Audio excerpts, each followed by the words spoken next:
Saudações amigos e alunos do NEAF. Tudo bem com vocês? Vamos começar mais um Top Atualidades, que está entrando aí na sua tela com o professor Marcos José. Semana de 6 a 12 de outubro, outubro rosa, não é? Mural de notícias. Governo Dilma é o primeiro a ter contas reprovadas no TCU desde Getúlio. Obama pede desculpas por ataque ao hospital. Alckmin impõe sigilo e só vai expor falhas no metrô de São Paulo após 25 anos. Acordo de livre comércio reúne 40% do PIB global e desafia a China. Brasil passa de 7ª para a 9ª economia global. E Oriente Médio vive temor de nova intifada.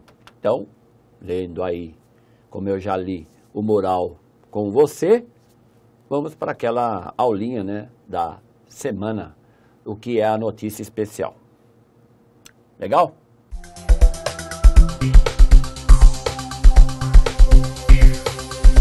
Bem, então, sem muita demora, aí o destaque da semana, que é o governo Dilma ser o primeiro a ter contas reprovadas desde o bom e velho Getúlio, lá dos anos, né, tem os anos 30, tem os anos 50, então. De lá para cá, nunca nenhum dos governos teve, conforme a análise do Tribunal de Contas da União, as suas contas reprovadas. Pois bem, a Dilma, infelizmente, vai ter que agora dormir com esse barulho. O seu governo é o primeiro a ter as suas contas reprovadas por causa das tais pedaladas, isso. Então eu preparei aqui uma aulinha legal, espero eu, né, para explicar para você qual é essa relação entre as tais pedaladas e a análise dos 9 ministros do Tribunal de Contas da União. Então eu vou pedir para você vir aqui comigo na lousa, e depois dessa aula aqui, aí eu volto lá, como sempre, mostrando o slide para você depois ler com calma. Então vamos lá. Pedaladas fazem Tribunal de Contas da União reprovar contas da tia Dilma. Então como é que é isso? Ó, primeiro, o que são as pedaladas fiscais? A Dilma pega dinheiro de bancos públicos, tá? Ela vai buscar esse recurso lá nos bancos públicos para financiar os programas do seu governo, como, por exemplo, o pagamento de Bolsa Família. E atrasa o repasse para cobrir despesas. Então é isso que é chamado de pedaladas. Qual seria o processo normal? O processo normal seria simples. O governo tem lá as suas contas para repassar, né, o seu dinheiro para repassar para os cidadãos que precisam desse recurso, deposita nos bancos públicos, o cidadão vai até o banco, saca o dinheiro e fica todo mundo feliz. O governo paga para os bancos pelo seu serviço, mas não precisa pagar juros, nada disso. Então esse seria o processo normal. Só que como nós já estamos sabendo, de normal não tem nada nas pedaladas. Por quê? Porque o governo repassa menos recurso aos bancos, correto? Os bancos pagam aos cidadãos com recurso do banco e aí o governo depois paga juros ao banco. Então isso, lógico, não é normal. É isso que analisou os 9 ministros do Tribunal de Contas da União. Tanto que eu estou colocando aqui em destaque, não é? Pedaladas representam um empréstimo dos bancos públicos ao governo. Isso é proibido por lei. Então, de acordo com os 9 ministros, a Dilma não está seguindo o que manda a Constituição. Então, esse ato aqui da Dilma, das pedaladas, é inconstitucional. Bem, lógico que o governo discorda dessa interpretação dos ministros do TCU. E agora, a gente aqui fechar, qual é o problema, né? Qual é o dividendo político que a Dilma vai ter depois de ser o primeiro governo a ter as suas contas reprovadas. Lógico, isso dá mais gás àquela história do impeachment, lógico, não é? Então, já estão prevendo, né, o Congresso já está aí se mexendo por causa dessa reprovação, e isso só reforça que o governo Dilma terá sim que passar por um processo de impeachment. E tudo indica, até o Michel Temer vai dançar nessa, mas isso aí já é outra história. Então agora você volta aqui comigo para eu ir passando os slides, não é? Dilma Rousseff tem as contas de 2014, isso, contas de 2014 reprovadas, ok? Então tá aí esse slide, tem mais esse aqui também, onde a oposição usará a rejeição para reforçar a tese de que a presidente deve ser retirada do cargo por descumprir a lei. Então, como já falei agora há pouco e vou reforçar, tudo isso é mais um tijolinho na parede que estão montando aí dessa casa, né, dessa casa mal assombrada, que é esses meses de governo Dilma, que tudo indica realmente caminha aí para um final não muito feliz. É importante que você, candidato, que está aqui me assistindo, lógico, não fique só aqui com as explicações. Você tem um link aí embaixo, não tem aí embaixo o link? Então, dá uma lida. Parte desse material eu tirei da Folha de São Paulo, que você deve consultar depois. Leia isso com calma, porque não é fácil de ser entendido. E quando for cair numa prova de atualidades esse ano, e ainda vão ocorrer algumas, lógico, vai pegar muita gente desprevenida. Fique esperto com esse conceito que é as tais pedaladas do governo Dilma e como o Tribunal de Contas interpreta isso. Quem é o Tribunal de Contas? Qual é o papel dele? Quem são os 9 ministros? Então, faça essa pesquisa, vai para cima, porque quem faz a lição de casa acaba se dando bem.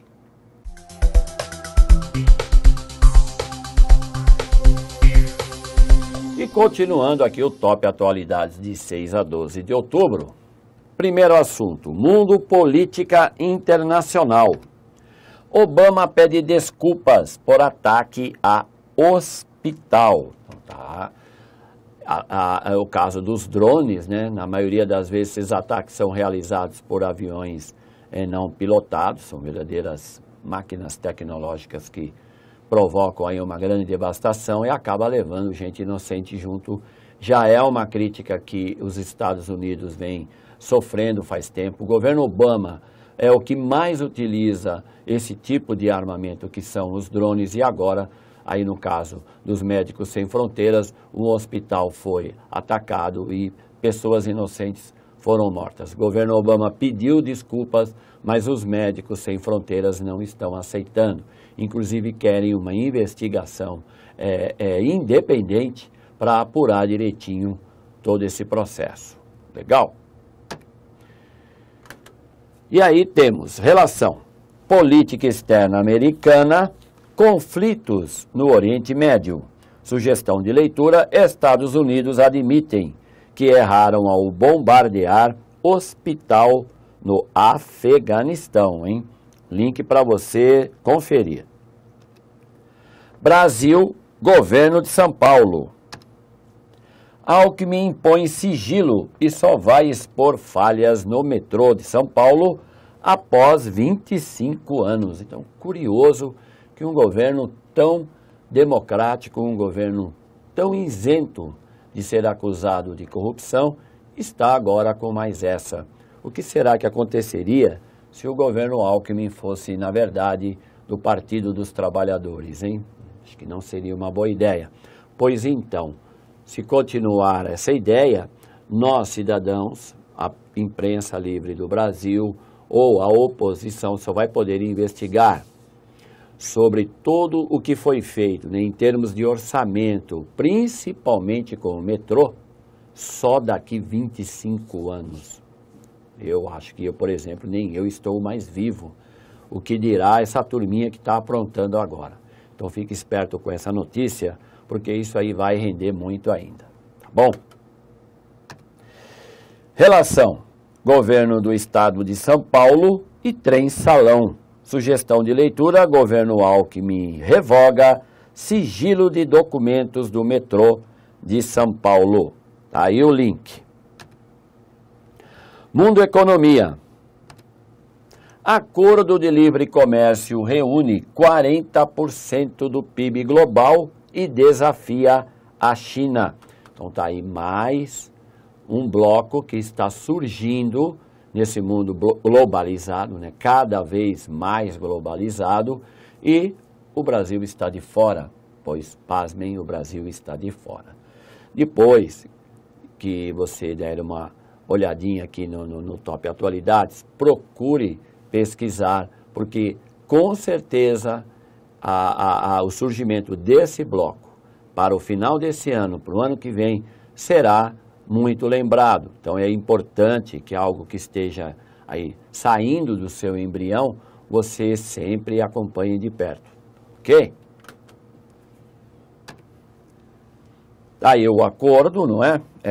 Novamente, e relação. Relação com economia internacional e blocos econômicos. Sugestão de leitura: países do Pacífico fecham acordo de livre comércio. Olha o link aí embaixo. Brasil, economia. País cai da 7ª para a 9ª maior economia global. Pois então, candidato, mais um barulho para perturbar a cabeça da tia Dilma. O Brasil, pelo menos agora no seu governo, tem mais esse triste dado. Saímos da 7ª economia, o que já era esperado, para a 9ª. Ficamos atrás, por exemplo, da Índia e também da Itália. Então, quando a gente vai analisar isso um pouco mais lá atrás, por que o Brasil chegou à 7ª economia, isso começa a partir de 2008, com a crise da bolha imobiliária. Então, isso jogou algumas economias de países mais desenvolvidos numa situação em que o Brasil acabou ultrapassando-os. No caso da Itália é bem, não é? A Itália acabou ficando para trás, assim como o Reino Unido. Agora, em 2014, o Reino Unido voltou à frente do Brasil e agora tudo indica não só o Reino Unido, mas a Índia e a Itália também. Isso demonstra que a nossa economia realmente veio perdendo competitividade, apesar de ainda continuarmos entre as 10 maiores economias do mundo. Relação: crise da economia brasileira e PIB brasileiro. Sugestão de leitura: PIB do Brasil deve recuar 3% em 2015 e 1% em 2016, prevê Fundo Monetário Internacional. Mundo Política, Oriente Médio. Oriente Médio vive temor de nova intifada. Então, tudo o que você puder, em termos de conceito, candidato, para poder entender a linguagem do que acontece no Oriente Médio, é sempre bem-vindo. Por exemplo, intifada, em árabe, árabes palestinos principalmente, significa a Guerra das Pedras. Então, se isso está para começar, pode contar, candidato, vai vir muito barulho agora, novamente, entre israelenses e palestinos. Então, o atirar pedras, que é uma forma de protesto e também de desmoralizar o exército de Israel, é conhecido como intifada. E quando ela é convocada, os palestinos vão realmente para as ruas. E aí, infelizmente, acaba causando mortes, principalmente do lado palestino, não é? Então temos aí o temor de uma nova intifada.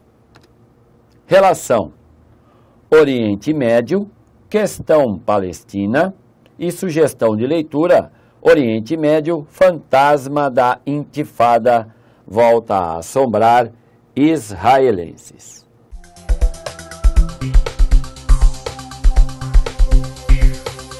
E continuando o top de 6 a 12 de outubro, chegou a vez de a gente solucionar aqui o desafio da semana passada. E se você não sabe qual foi a pergunta ou não está a par do que foi dito, ela está aí para você dar uma lidinha, não é? Dar um stopzinho bonitinho e tal.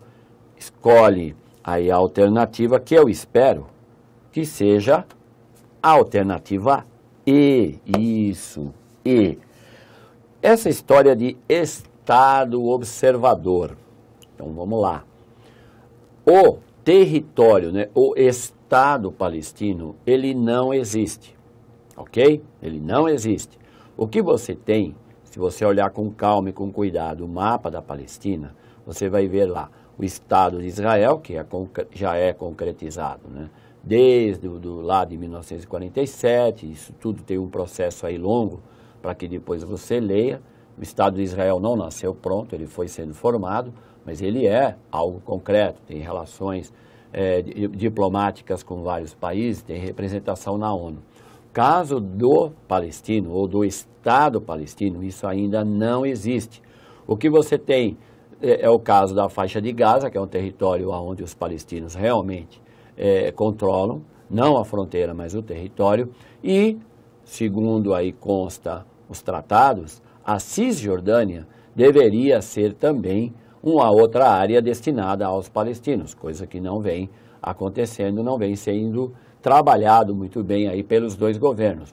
O governo de Mahmoud Abbas, que é o presidente palestino, e Benjamin Netanyahu, premier de Israel. Então, isso é importante que você tenha em mente. Agora, a ONU considera que o Estado palestino tem a categoria de Estado observador.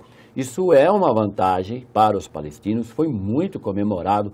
O Brasil, por exemplo, é um país que reconhece isso, não só o Brasil, mas uma grande quantidade de países, coisa que não é agradável para o Estado de Israel e nem os Estados Unidos. Então, esse tipo de entendimento sobre a relação complicada que existe entre israelenses e palestinos é muito importante que você faça. Está aí o presidente Mahmoud Abbas, que já foi reeleito, inclusive, então muita gente não sabe ou desconhece, não é? Que apesar de não existir o Estado palestino, eles têm, sim, presidente reeleito, inclusive, esse senhor que está aí de cabelo branco, e lógico, isso tudo reforça a posição dos palestinos nessa região complicada, que nós também, e também ensinamos, é chamado de Palestina, tá bom? Beleza? E vamos finalmente ao desafio dessa semana. O consumo de água doce potável no mundo inteiro é cada vez maior. Os países ricos e industrializados são os maiores consumidores e podem, num futuro não muito distante, atravessar grandes dificuldades em captar essa água. Esse consumo passou a ser medido com mais detalhes a partir do início do século XXI e recebe o nome de: letra A, estresse hídrico; letra B, pegada hídrica; letra C, percentual hídrico; letra D, big hídrico; ou letra E, consumo hídrico. E assim terminamos mais esse Top Atualidades, que foi de 6 a 12 de outubro, não é? Esperando que você tenha gostado, que isso seja útil.